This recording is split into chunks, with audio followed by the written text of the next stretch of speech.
After some extended time off, Lengua de la Liga is back, and we're talking about Spanish sides in European football. And we're recording this after match day 3, so in between match day 3 and 4.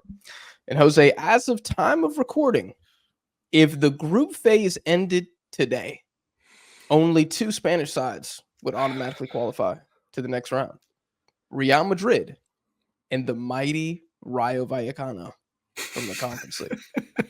Villarreal would be eliminated, and then Barça, Athletic Club, Real Betis, and Celta would all go to the play-in round. How are we feeling? Are we doing well? Well, look, man. Anybody who missed out on the UCL preview episode, go back and watch. So I'm just gonna stick up for Barcelona in this one. We all know they're gonna be there. Y'all are carrying right now? Bro, I would say we have so much going on negatively, but we talked about it, right? The first 2-3 games of this group, a league phase, whatever, it was going to be the most horrendously down bad this fan base has been. We knew it, right? I expected it with Newcastle. We actually got a dub. I thought maybe we get a result against PSG. Didn't happen. And I think moving forward, man, it's going to be maybe a little bit dicey against Chelsea, but I'm not worried. Thank God the league phase doesn't end today, right? But I think you look outside of that, bro. You know who's most concerning? If anybody at home watched Athletic Club play, brother, Karabakh almost got a result. If they were more clinical in the first half, and that's what they scored in the first half and opened up the scoring. And when that happened, I almost like went to the DMs like, Michael, walk with me, bro. Walk with me. I want to understand. Michael was going to dodge that episode like Leo in the Matrix did. Bro, he was going to dodge that like Andre every time Real Madrid loses. All of a sudden, something came up, and he. Hey man, listen, we get busy, right? We get busy when the team world class down bad. It's unbelievable. Yeah, bro. It's just, and again, I'm concerned, and on multiple fronts with Athletic Club, and I don't want this to be the ring the alarm episode for Athletic Club fans, but y'all need to be worried. This is maybe back-to-back seasons of regression, and now we're seeing it in Europe. And listen, we got to talk about Iñaki Williams. Dude. We have to talk about Iñaki Williams. We're going to do an episode in the future, biggest fall-offs in the league this season. We've been talking about this in the chat. For all of you loyal followers who are watching this right now, I'm just going to spoil who I was going to nominate. Dude, Iñaki has been awful. He's been terrible. And now he's gotten injured. And so, like, bro, now the one thing that your club needs you for, availability, not even there. It's out the window. Like his best attribute. Yeah. I mean, as of late anyway. And I've been harsh on him even prior to the season kicking off. So I'm going to take the hater hat off for a second and just look at it objectively from what he's done this season. Not a good start across multiple competitions. No. And bro, his brother, some of the starters in that attack just looked lost against Karabakh, man. It was the link-up play wasn't there. Even in transition, it just didn't feel as lethal as Karabakh. When Karabakh got forward, it felt like, bro, Athletic Club is in trouble. At the San Mamés of all stadiums to top it off. Like, that needs to be a fortress where you come in, and that's probably one of the easier games they'll have in this league phase. And bro, they got the dub, but it wasn't because of the starters. It was because of who Valverde was able to bring into the game as impact players, right? Guruceta getting it all at the end to nail it, but bringing in Navarro for Nico, and then scoring like 2 minutes after coming on, man, I don't know. I think there needs to be some kind of reshuffling going on. Maybe the next international break is like an opportunity to think about some things, because right now it ain't working. It ain't working. Name me a team, either in the league or in the Champions League, we can keep it to Europe, whose star players have fallen off harder than Athletic Club. Mo Salah at Liverpool. Okay. That's instantly that's where my mind goes. But because the bar is so damn high, right? So like at some point with his age, there's going to be natural regression, bro. Everybody expects that. You have Nico Williams.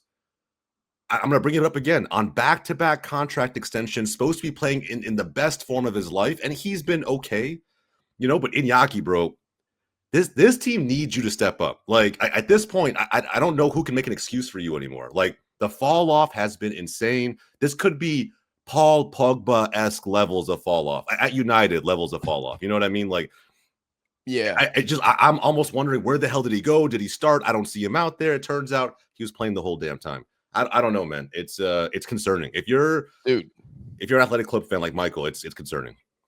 it's not just him though. I feel like Sunset has also taken 2 steps down. Yeah, but bro, he's the issue with him. I'm not creating excuses, but when you're so in and out with injuries and stuff, granted, he had a couple chances in that game where I'm like, brother, what are you doing? You can't even curl your foot around the ball. You're shanking it well above Again, the crossbar. His best attribute, goal scoring midfielder. So Inaki's best attribute, availability, durability, fitness, that's fallen off. Yeah. Now Sunset, one of, if not the best goal scoring midfield in the Jesus, in La Liga. Yeah. Like, yeah, in the Premier League. I mean, the regression is it's there off. for anybody to see. But bro, we knew this. Like, was he ever going to replicate? Realistically, that's a question for you. Do you think he was ever going to replicate what he did last season? No, but when the whole three-headed dragon of Athletic Club is all falling off at the same time, they're in a really bad spot right now. And I think, agree. Mo Salah is probably another star that is taking a step back. But I still think if you look at, like, I don't know, you can consider Gravenberch a star. I think McAllister is probably a star of Liverpool. Yeah, I would say that too. And granted, there's also they probably have one of the biggest excuses in the book in the sense that, bro, they got so many new players, they're integrating, bro. And you think about someone like Mo Salah, another reason why his is more understandable, bro. From the pieces up top, new striker he's working with, to a new right back that's feeding him the ball, someone he has to build chemistry with, and there's not even any consistency back there. It was supposed to be Frimpong. He's not working out. They threw in Szoboszlai. That's not his ideal position. Connor Bradley comes in. It's just like, bro, I get it. You know what? I'm not even going to slander Mo Salah that much because, like, bro, I couldn't even imagine. Like, you go to work every day, and it's like, bro, there's a new person sitting next to you in the cubicle. Like, you don't know him. You know, you're trying to figure it out, how to play with each other. It's tough. So I get that. Yeah. Athletic Club don't have that. They have this unique identity of only playing the best players. They have so much chemistry together. What happened? Like what is it this season that's causing this very, very slow start? I don't know. I can't answer that question. No, it's like they achieved what they set out to do, which was to get back in the UCL, and now they're like, oh well, now we got to play in this competition. And again, if the 3 stars were stepping up, then I feel like it would be okay. But they're not right now, and the rest of the players are just not good enough to carry Athletic Club to a round of 16 quarterfinal. Like, if those 3 guys do not improve, it's only match day 3. If they don't improve, I feel like they're absolutely cooked. I do want to ask you. Oh, go ahead. No. We can close the loop here on Athletic Club, but then I want to transition to another team, and I'm curious if you're equally worried about them. But I was gonna say, like, bro, I'll be honest. I don't yet see where the turnaround is going to happen. You know, I think you look at the rest of their schedule, man, they have some daunting fixtures ahead. I don't know if we're maybe playing up to their competition and the pressure that comes with that. You know, PSG is looming. You know, I think maybe we get a better sense of how they're going to play when they go up against the Barças, the Madrids, right? Whatever it might be of the world. But right now, I don't see a light at the end of the tunnel. I really don't. And I think they have to figure out a way to get consistency, even without the 3-headed dragon, like you said, the star players in La Liga. It has to happen in La Liga first. And I think finding a way to translate that over to the Champions League is going to be how they do it, because, bro, it's been dicey to say the least right now. Like, it's concerning territory for Athletic Club. So even though as of time of recording, Athletic Club are going to the play-in, are you more concerned about them than Villarreal? Yes. Who would be going home? Okay. I think so. I think the expectation was higher, was it not? That's a good question. That's a really good question. I think both teams had very little. From the footballing universe, I feel like no one was looking at Athletic Club, bro, after the Man U semifinal in the Europa League last year. I don't think anyone was like, these guys should no. I mean, if anything, it made the whole league look like a laughing stock. And Villarreal, it's such a tiny club in terms of population. I mean, I have the utmost respect for how Villarreal continues to punch up, but you can't be looking at Villarreal and say, man, semis. They already did that. You want to do it again? Like, they already punched up. And I think maybe maybe it's his recency bias in terms of why my expectation of Athletic Club was higher, right? Okay. They have, like, more of the pieces involved. They didn't like sign a bunch of players like Villarreal did. There's not a whole ton of change to incorporate into this season. And you can argue that they were supposed to build off of their European campaign last year. I don't know. My expectation was higher, and I felt like there was more pressure on their star players to deliver this season, even if it means a slight regression, right? You sacrifice the Liga a little bit. Maybe you get top 4, or let's say top 6, you end up in a European spot. They may not even do that this year. Like, I'm really concerned, bro. They're like 8th, 9th place, whatever it might be. I had higher the biggest star expectations. at Villarreal? Bro, that's a great question. They have a lot of players that I like, I'll be honest. The biggest star, what's that? Who's the face of the club right now? The face of the club moved on this past season. Yeah. I would arguably say it was Baena. I think right now you look at their team, kind of what they can do. I mean, bro, this is so tough. I mean, face of the club, it still might be guys like Dani Parejo, but he's so old, bro. He is, I think, the face from the fans' perspective. It's a good I don't know. Is it someone like Nico Pepe?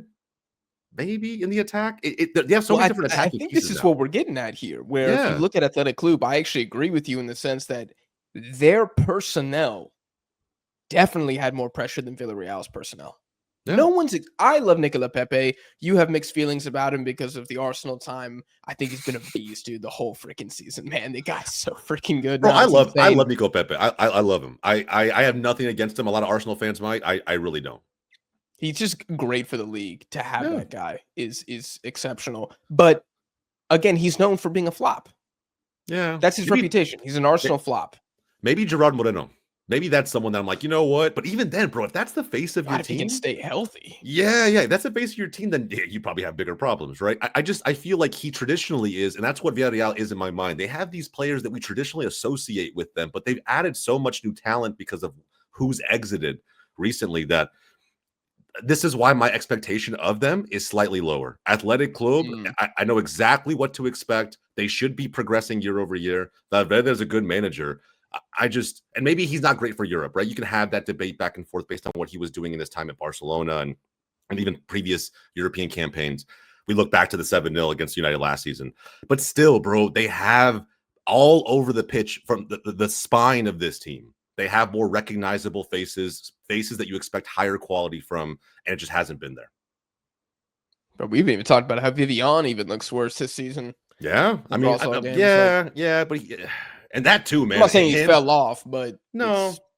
Paredes too, next to him, he had some opportunities. And granted, it's not his job to push forward and score goals, but like even the last couple of Champions League matches, he's had opportunities to get up there and contribute. And I'm wondering, again, like, is it a confidence issue? Do they not believe in themselves right now? Like, these are from my perspective, with what I know, the quality they have, these are chances they should be converting, and I can't figure out why, especially against this competition so far. For Villarreal, I think we all knew that their first 3 games were going to be beast mode. Yeah, like they had City, Juventus, Spurs. That's pretty tough. And you know what? They've gotten a point. They sit on a point right now. They tied Juve, if I'm not mistaken. Yeah, they get Pafos next, so I think we'll get like a pickup, right? And it's hopefully in that game. Now, if that game is super close, or they cut it as close as Athletic Club did against Karabakh, then we're probably having a different conversation. But they've had a very tough start.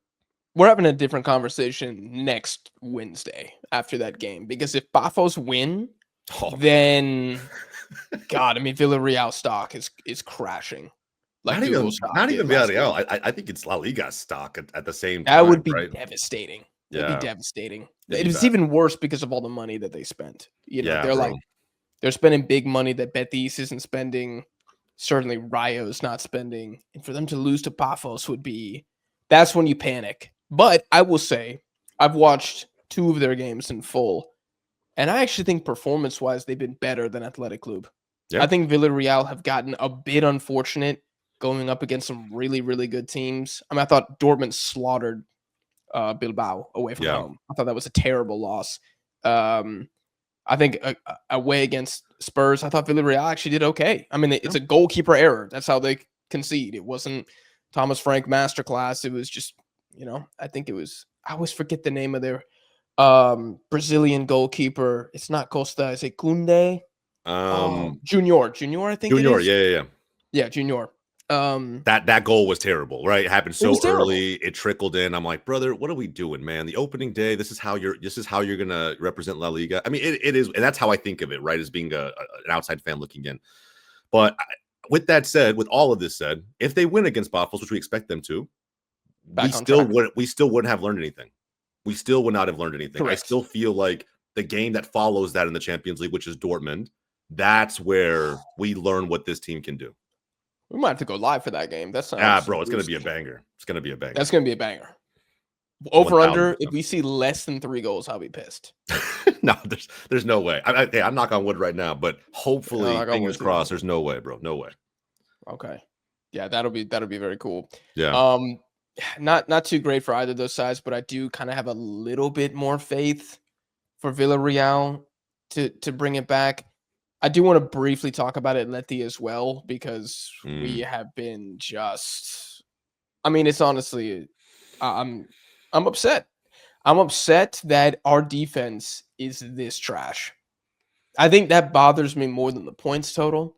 It bothers me more than the performances. It bothers me more than anything else. So we've conceded 8 goals in 3 games. Only 5 teams in the group phase have conceded more than Atletico Madrid. Used to be the most feared defense in Europe. Yeah. And now we are just soft. I mean, even the Arsenal game, like, this is very intangible and meta here, but if we're just going athlete versus athlete, bruiser versus bruiser, I think Arsenal's way tougher than we are. Way tougher than we are. And I don't understand how we've allowed the squad to be comprised this way. I think it's a failure of squad building. And I think a credit to Arsenal at the same time. Yeah, credit to Arsenal. I will say, though, from Atleti's standpoint, I can't pinpoint if it's the manager's tactics. Because I think if you were to look at all those players in isolation, you may look at this as a fan and be like, you weren't super impressed with the window. Maybe we talked about it, right? Maybe there was a handful of players that could slot into this team pretty seamlessly. The rest seemed like they were luxury signings. It kind of felt that way. But I say tactics because if you go look at like how some of those goals went in, especially on set pieces where we expect Atleti to really compete. That's been their identity for well over a decade. The fact that it's not even just like the execution on the set piece, it's even the setup, bro. On Gabriel's goal, granted, people will debate whether or not Martinelli was actually fouled by Llorente. I think that's a debatable conversation. But bro, why the hell is Nico Gonzalez guarding Gabriel? Why is that the setup? I mean, that was I saw that there was a set piece in the first half that Arsenal did not score on. And I'm thinking to myself, I'm looking and I'm like, is that Nico Gonzalez guarding Gabriel? Why the fuck is that the assignment, right? Like, you could legitimately have someone who challenges him for that. And you're making this clear as day for Arsenal to pinpoint who they should be attacking. That's the mismatch. And they never adjusted. I like they never adjusted. There were several set pieces that took place before that happened. And that to me is a Simeone problem, because, or you can argue maybe the captain's on the pitch, right? Whatever. But I would say it's both. Yeah. I would say it's personnel and Simeone not recognizing that was going to get exposed. Yeah. You've been in the game freaking since you were a kid, man. You've been a manager for God knows how long. You got to know that you're just setting us up to get cooked out there.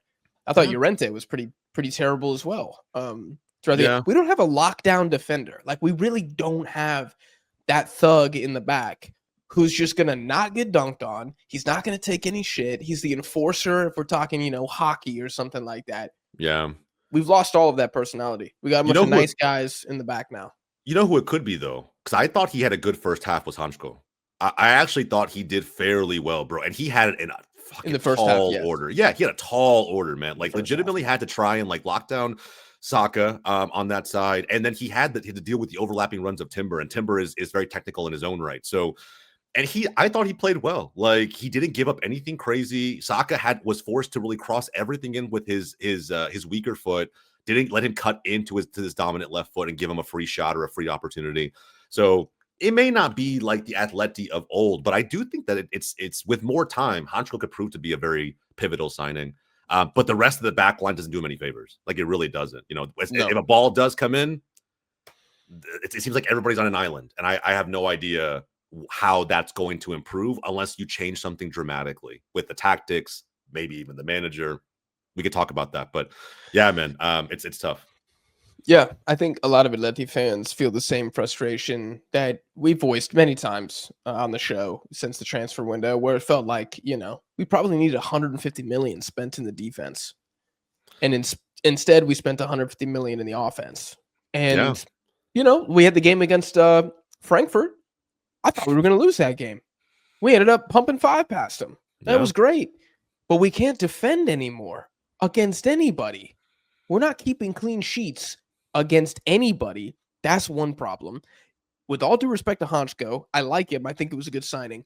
You're never going to win a La Liga or a Champions League if Hansko is your best defender. No team is winning that.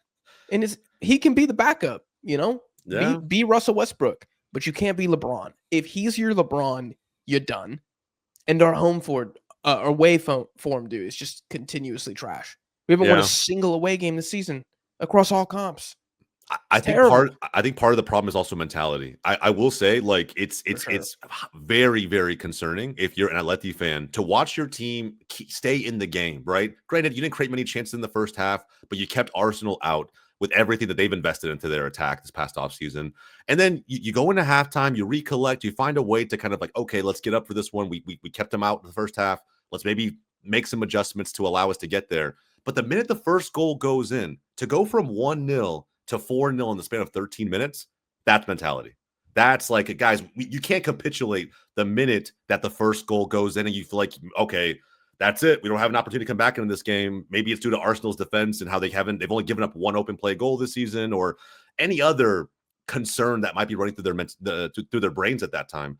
But it feels like many it of felt the like when Barcelona came back against us last season. Do you remember that? Yeah, the second leg 2-0, of the I think we were the 74th, 75th minute, and to score 4 goals from there, we probably should have seen it back then. And maybe we thought with all the signings that the Atleti made, there's a flip of the switch here. This is starting to feel a little bit, not anywhere to the depths of this, but a little bit like the mentality issues United have in the Premier League, where the minute that something bad happens, everything crumbles, everything starts to fall apart, and you don't know where to pick the pieces back up. And I think part of the thing that allows that to happen is not having dogs in the locker room. We don't have any killers anymore. I mean, I'm curious if the guy who rallies the troops, I mean, it's probably Koke. He's probably the most senior, respected player still in the team. I don't think Barrios is necessarily soft. I don't think Julian is soft. But we don't have a Godin. We don't have a Diego Costa. We don't have these incredibly strong personalities, a Ramos-type personality that's like, I'm not allowing the rest of you to flop this game or I'm going to kill you in the locker room. So the team plays well, not because they want to win, but because they don't want to get chewed out by their own teammate. That I feel like is seriously missing. I got a fun question for you. Let's see if you can answer this. Do you know who the lowest rated La Liga player is in the Champions League this season, according to FootMob? Oh, the lowest rated Champions League player. Is it Oblak? It is Jan Oblak. Nah, man, I had a feeling. Obviously, with as many goals as you guys have let in. And look, man, I don't think we can put all of this on Oblak. Jose, it's time to start a dialogue. No, listen, bro. Listen. I get it, right? He is not what he once was. But I think, bro, you said, we've said it yourself. We've talked about this whole time. The back line is not what they used to be. You can only do so much as the single man between the posts. Now, he's not making any game-changing saves. I will agree with that. It feels very Ter Stegen-esque at this point. But, like, I don't know, man. It seems slightly unfair. Just slightly unfair to put everything on him. I'm not putting everything on him. 16 shots faced in the Champions League, 8 goals. 50% save percentage. That's terrible. It's one of the worst of all goalkeepers. And across all comps this season, 40 shots faced, 18 goals allowed. He has a 55% save percentage, which is also one of the worst in La Liga. So he's one of the worst goalkeepers in the league domestically and also abroad in Europe. And it is the defense as well. But, I mean, his form has also gone to shit. This is a guy who many considered the second best goalkeeper, behind Courtois and Alisson at times. He'd be rotating between 2 to 4 kind of in that list. Some people said he was the best. That was like 3 years ago. Yeah. He's not that old. This is not a 38-year-old goalkeeper. This is not Szczesny. And it's completely tanked. And I think that's kind of compounding the problems here, where the defense can't rely on Oblak to bail them out. And so everybody's just nervous. I wouldn't be surprised if there's some bleed over. They're both just like making the problem worse. He can't trust the defense. Defense can't trust him. Therefore, everyone's in a bad mood. And when we do concede one, it's like, oh, here we go. Here we go. And then boom, concede. Speaking of concede, we could talk about y'all really quick. So y'all beat the brakes off my Olympiacos 6-1. 2 wins for y'all. Almost had the draw against PSG. They got the winner in the 90th minute via Gonzalo Ramos. Yeah. You happy with Barca so far? No. But happy is a tricky word, right? Because I think there's so many things that impact how I feel about this team. Right now, it's just, this is probably the worst state the team has been, obviously, in the very, very short Hansi Flick tenure. We got very, very lucky last season that we didn't really have to deal with a ton of injuries, a ton of players being missing or unavailable. He could rotate as he saw fit, and provided that everybody was available, we could execute his game plan to perfection.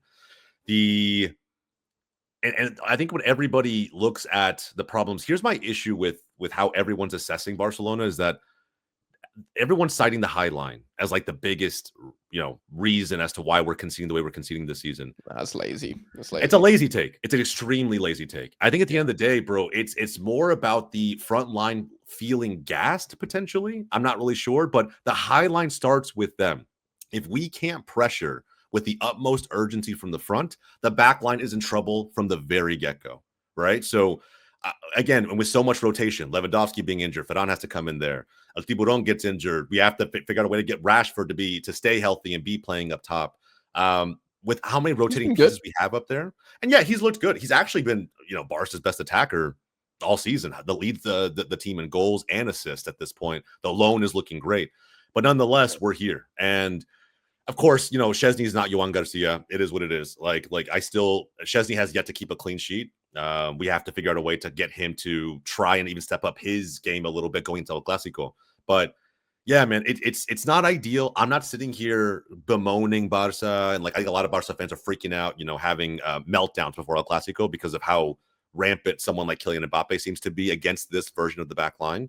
But even then, bro, it's one game, and I have much greater longer-term concerns that I hope get addressed after the next international break. That's where my mind is going right now. Keep in mind, going into the second half of last season, we were down 10 points in the table to Real Madrid, and we're still able to turn it all around and come back and win the title. So it's still very, very early. But yeah, with the amount of players we have injured right now, combine that with the fact that the players we do have are not executing properly, Barca fans should be concerned, despite what our points, what our stats, what everything else says contextually.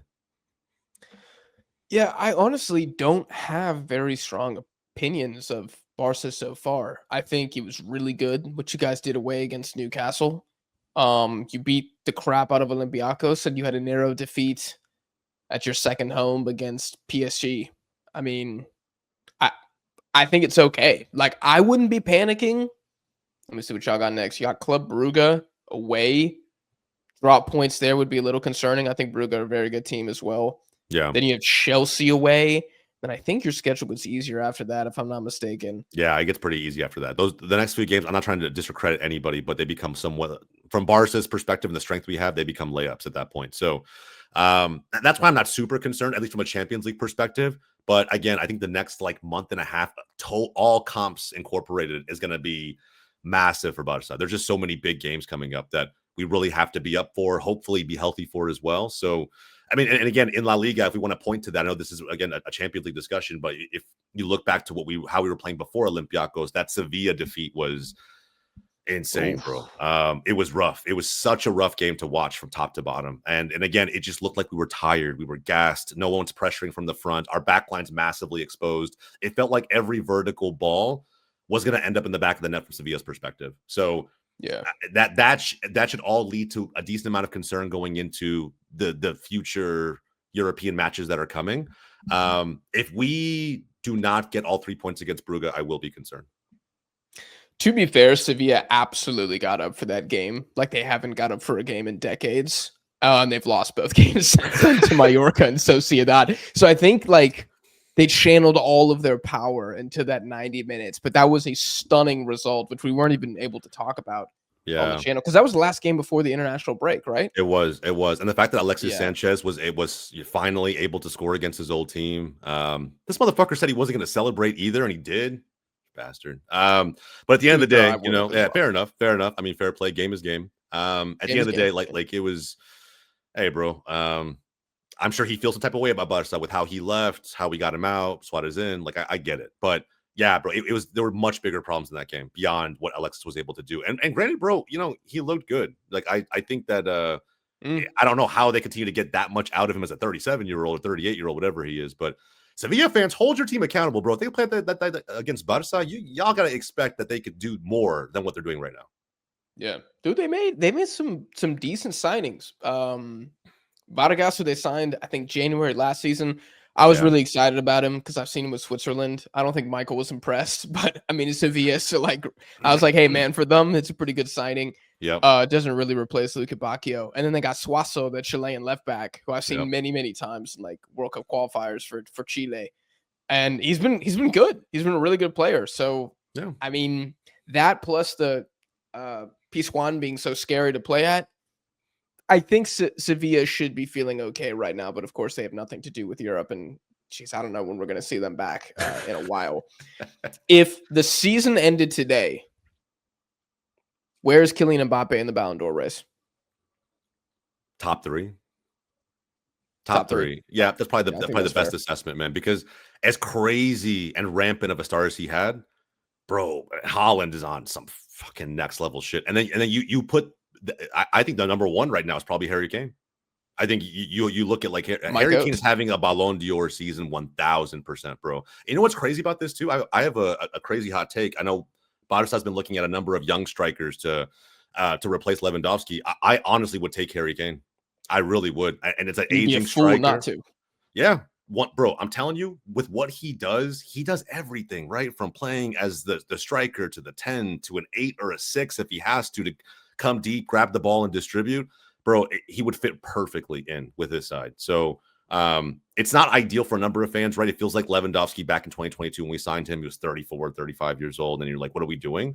But then you see the goals. And I feel like it's going to be another one of those scenarios. If we can't go out and spend an arm and a leg to get a Haaland, a Julian, a whoever, and we just have to go out and find someone who's run out of a contract, but we know feels automatic, Harry Kane feels like a no-brainer. So, man, he's doing it. Yeah, definitely top three as well. That probably is the top three in the Ballon d'Or right now. Yeah. Kane, Haaland, Mbappe. For sure. And then Julian Alvarez fourth. Harry Kane to Barca would infuriate me, but I do think it would help him with his odds of winning a Champions League, which I think would help his legacy, which I think would convert more of the plastics into waking up to the fact that this is one of the greatest strikers in the history of the game. I agree. And so for that reason, I would be okay with it. It would hurt me a lot, but to see Kane lift a Champions League trophy with Barca that would be epic. I think so too. And I think the legacy conversations I understand it from most fans' perspective. I think it would also be great to see him in La Liga and really torch 3 different top European leagues. From that perspective alone, putting trophies aside, that would be massive. I can't think of many strikers ever in history who had the balls to do that, let alone actually succeed across that many top leagues in the world. So, you know, if he's able to, whether he wins that Champions League trophy with Bayern or not, and you could argue they're probably one of the favorites this year to go out and win it.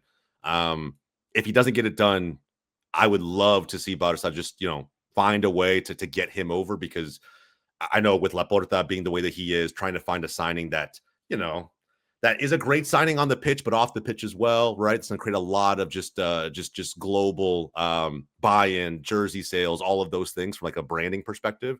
But bro, he absolutely would fit in with this side 100%. Dude, I just looked it up. Real Madrid have 56 shots in their 3 games so far in the Champions League. And I'm going to hate for just a second here. Yes, I'm an Atleti fan. Yes, Harry Kane is better than Mbappe. It's fine. Y'all get mad at me in the comments. I really don't care. I'm truly unbothered by it. We knew when we did the schedule episode that Real Madrid schedule is easy as hell. Yeah. And so I just have to admit, I have zero takeaways from what's happened. You've beat a Marseille team that also replaced their entire starting 11, and you should be beating Marseille. You beat a team that I can't even pronounce away from home, and you beat a down bad Juve team that started the season pretty well, but now they've kind of floundered a little bit. And I don't even know who they play next. I should look this up in the Champions League. Obviously, El Clasico Sunday. Hit subscribe. We'll be doing a reaction to that. Who's their next Champions League game, though? I'm checking this out. The next Champions League is going to be Liverpool. So we will learn. We will finally. Learn. Yes. It's about goddamn time. Yeah, we will learn at Anfield. Right. So I think that, and look, and I say we'll learn because Liverpool's not exactly in great form either. Right. Fine. They got the 5, was it Frankfurt, right? That they beat like 5-1 or some shit. I think, sure. Right. They got back on track, but they're still trying to figure out how to get back to the form they were in last season. So, I mean, I think both teams are in an interesting spot, not firing with the most confidence at this moment. If they go in there and they don't make it a game, or they lose, just even regardless how competitive it is, if they lose at Anfield, I think it's going to be interesting. It's going to be interesting to see how Madrid continues to progress. They're doing the opposite of Villarreal, where Villarreal had to eat all the heavy punches early on. And now we're going to see, like, can Marcelino get the squad to recover? Because even though Villarreal knows, I'm sure the players know, like, hey, man, this is the beginning of a new project, big squad refresh. These are big games where we're not necessarily the favorite. It still sucks to lose. I mean, you and I have played sports before. It still sucks. I remember playing games against, teams that had ex-pros on it. I knew they had ex-pros on it. Didn't make it any more fun when we lost. Agreed. Didn't mean like at the end of the game, I was like, well, I mean, that guy used to play for Honduras. I didn't care. It still felt like shit. Yeah, you want to win every fucking game you play. You want to win. So, like, will they bounce back? We're going to see. Check us out on next week's episode. Real Madrid's the opposite. They've kind of had a cakewalk so far, which, sure, you can be like me and say, hey, this isn't that impressive. The wins are wins. And don't underestimate the importance of getting in a groove. Mbappe, yeah, he's scoring pens for fun. He's still scoring. He's top goal scorer in the Champions League along with Harry Kane. He's got 5 goals there. I don't even know how many goals he's got in La Liga. He doesn't care who he's scoring against. He just knows that he's feeling himself right now. And if they get in a really good swing, they could be scary for Liverpool. And then I looked at the rest of the schedule, man. It's an absolute joke. They got Olympiacos after this. They got Monaco. They do have one hard game against City. But I mean, this is embarrassing.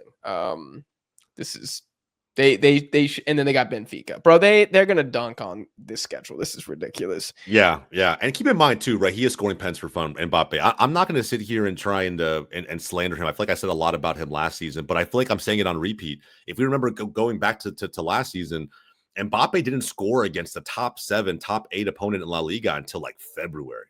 So, again, right? I'm gonna say what I said before. Madrid did not go through the mental gymnastics of putting proposals in, getting turned down, the back and forth with PSG for years, finally bringing him in, giving him the keys to the castle for him to pump in 4 goals, 2 of which are penalties against Deportivo Alaves. That is not why you brought him in, right? Correct. You brought him in to legitimately be the impact player, the game changer in the biggest of matches, biggest of occasions. And again, we're going to find out the biggest of occasions coming up in just a couple of days, right? In a few days. So that we'll see. And hey, look, he might score. I'm willing to bet he probably does with how our backline's playing at this moment. But I don't know how much leeway we can continue to give him unless he starts really showing up outside of the El Clasico, right? Showing up in the biggest of games there. I need to see it at Anfield. Yeah, that'll be big. Switching over to the Europa League very quick, and then we can wrap up here. Yeah. I find it so hilarious that Celta have still not won a game, folks, in La Liga. We are 9 games in. They have 0 wins. They're battling relegation, but they do have 2 wins in the Europa League. Yeah. It's a crazy situation at Celta right now. They're actually above Betis in the table, but I think Betis, I'm actually way more confident that they're going to make a quarterfinal or a semifinal in this competition than Celta, because I think their schedule's been pretty freaking hard too. Yeah. So I'll touch on both sides really quick, but with Celta, So let's not get carried away, right? In terms of Europa League. I mean, you go back to the Nice game. It took an own goal and a red card to get that 2-1. So No, it's a fluke. Yeah. Let's keep it a buck. It's a fluke. Yeah. So you take that Sorry with a to the grain of Celta salt, fans. right? Now, when I watch Betis play, because I did watch more of that game, bro, it just feels slow without. I think they had to bring on Fornals and Abde in the second half to change up the pace. Granted, they probably weren't as clinical because those guys, we all know, we talked about it a lot on the show. They're not the most clinical out there, and that's probably putting it lightly. But it just feels like they're in first gear for like 60 minutes before they decide to actually get up and do something, right? And even then, the most like threatening attacker on the pitch is Pablo, the little 18-year-old, right? I'm trying to see. I'm trying to raise my expectation of Betis as the season continues to go on. And I think that I still feel the same. Like they're going to be that middling team in La Liga. They're probably going to make some waves in the Europa League, but I want to see them break through the ceiling that I have ingrained in my mind around this club. And I'm still not seeing it. Like I want to see just more urgency. And I'm maybe it was the fact that again, they had some of they're quicker, they're more lethal, at least in terms of, again, pace and changing what the attacking phase of the game looks like on the bench to kick it off. But I don't know, man. I feel like the next few games are going to be very crucial for them as well, for us to learn more about what they're capable of. I agree with everything you said. But my response is they were the same goddamn way last year. Like watching those Betis games in the conference league was painful. Painful. Like I remember sitting there on the couch watching, the recordings at 11 o'clock at night. And I'm like, I could be at the gym right now. I could be asleep. I could be reading my book. And instead I'm watching Cedric Bakambu score a brace against some Polish club. And it was awful. Every game, even the Fiorentina semifinal, which I was very excited for, was terrible. And Betis, not only are they terrible in Europe because they do sit their difference makers. When they sit their difference makers and they're away from home, you might as well not even watch the game because it is dead footy, man. It is so rough, but they've gotten good results. They beat Ludogorets away 2-0. I thought they were going to drop points there. They went away to Genk. Genk is a good team with some good players on it. Worst game that's maybe going to happen in the Europa League this year, but a good draw for Betis. Next up, I think do they have Leon? They have a hard schedule. Yeah. Leon. And I think it's at home. So they're going to somehow turn into animals again and probably win that game. Betis are annoying. They aggravate me. I'm glad they're part of the La Liga environment. But yeah, sometimes watching these guys in Europe, dude, it's a brutal spectacle. They got Leon at home next, then Utrecht. Those are both like tough opponents. Then Zagreb away. That's pretty tough. Then PAOK away in Greece. PAOK are not great, but hostile environment. And then Feyenoord at home. Those are 4 pretty tough games, and yet I have full confidence that they're going to get it done. It's going to be mid. It's going to be painful. Then they're going to make the knockouts, and they're going to be tough. I agree. It's just that, like, I think I agree. And maybe it's because Pellegrini doesn't know what his true front line looks like right now. Bro, the fact that, I don't know if anybody noticed this, but Anthony getting hooked at halftime for Pablo Garcia again, right? Who looked infinitely better, just was like trying to spark something quicker on the ball, trying to link up with quick one-touch passes, just change the pace of the game because it felt too static, just like moving the ball side to side. No one's trying to progress the ball into the attacking third, make those cutting passes. And he didn't get the best ball to me. Yeah, and he didn't get the best service either. But like again, when those guys were meant to inspire this club to reach a new height, right? That's why he was brought in. That's why they dropped the bag on him. And you're getting hooked while your opposite winger Riquelme, who everyone's been very critical of, is still out there doing his thing, contributing. I think some of that just has to turn around. I hear what you're saying. I mean, Anthony did very well against Villarreal. Yeah, in the weekend. He did. Saved them. He saved them quite literally. So, and maybe, like I said, you don't think that was just to like keep him fresh, to pull him off? Could be. I don't pretend to understand the agenda of what Pellegrini is trying to balance in his mind now that they're kind of trying to be competitive on all fronts. It very well could be.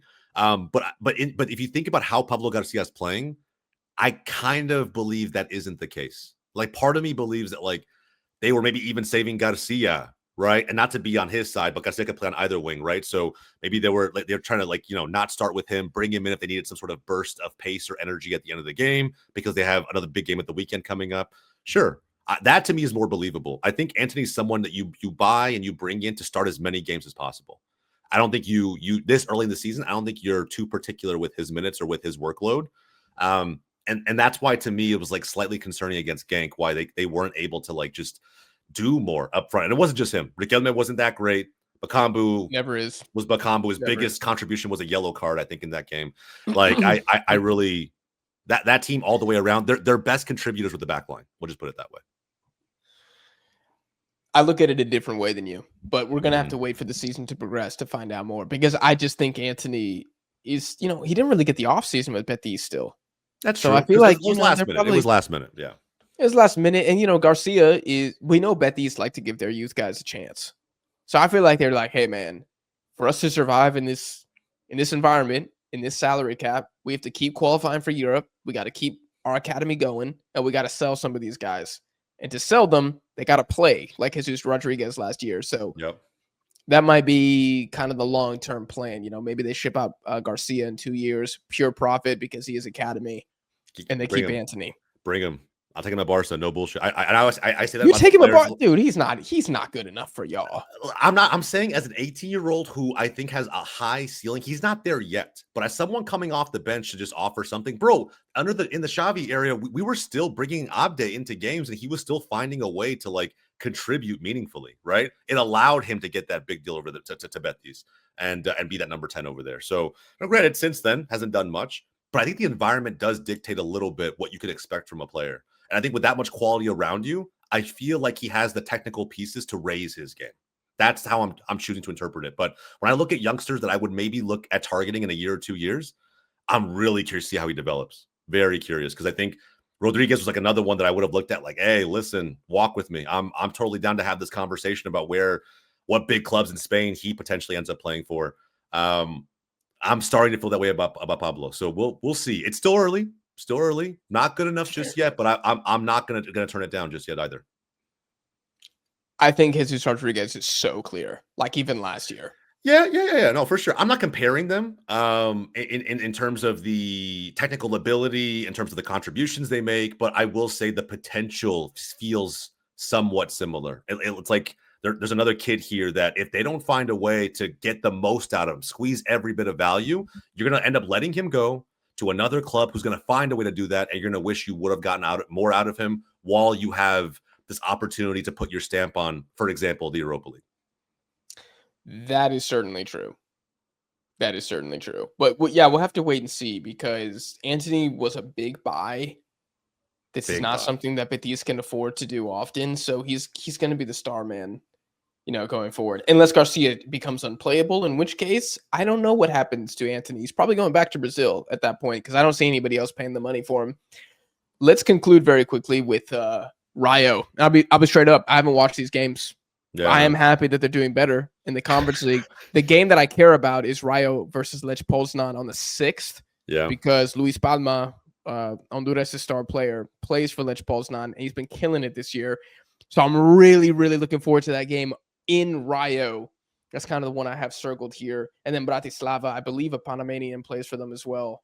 Blackman, if I'm not mistaken. So those were always the Conference League games that I was going to pay attention to. Yeah. And they haven't happened yet. They're the last games in the schedule. So haven't had the opportunity yet. But quick thoughts on Rayo? No, I mean, it's kind of what I expected so far. I honestly, I feel like I was one of the few on the show who was kind of backing them to have, a decent season despite all of the competitions they were playing in. And I think it does stem from, and they've leaked a couple goals. You mentioned in that game against Hodgkin. That was, not surprising. It was just like it took me, like I said, a little bit by surprise, probably for lack of a better word. But that's been their bread and butter, is just making every game a nightmare to play against them. And that combining with feeding off of the fans at Vallecas. So I feel like overall they are who we thought they were from my perspective. I fully expect now to continue to progress and see. The issue with Rayo will come when depth is needed. That's going to be the issue with this team, is if they start to see, again, little nagging injuries here and there, right? Things that creep from La Liga into Europe. For the sake of La Liga, I hope that does not happen. But again, if it creeps in, they just don't have the depth pieces to like keep being serviceable on all fronts. You're gonna have to pick one. At some point, you're just gonna have to pick one to like really, really go all in on. And as small of a club as they are, you're just hoping that they don't like just snowball in a negative way down the table in Spain in La Liga. So yeah, I'm not gonna say I'm happy with Rayo because they kind of just they're meeting my expectation. They really are who I thought they were. It's funny, we started with Athletic Club and we're ending with Rayo. And despite having damn near the same starting 11s across both teams, I would say this season is exactly business as usual for Rayo, as you said. Meanwhile, Athletic Club are having somewhat of a mini crisis. And it's like, both of y'all don't really have a bunch of new pieces to integrate. You knew what time it was. Why is Rayo handling this so much better than Athletic Club? Of course, there's a huge difference in quality between the Champions League and the Conference League, but it's also not easy for a club like Rayo to travel across Europe. I mean, this is unfamiliar territory for them. So I don't think that's a valid excuse for people to defend Athletic Club with. I think it's expectation. Like in my mind, and it's not just expectation from the fans. I think it's expectation of the players themselves. I think to an extent, man, look at Rayo's history. I feel like they're playing with house money. You know, this is a very important season for them. Do not get me wrong. Probably one of the most important in their club's history. And they know that.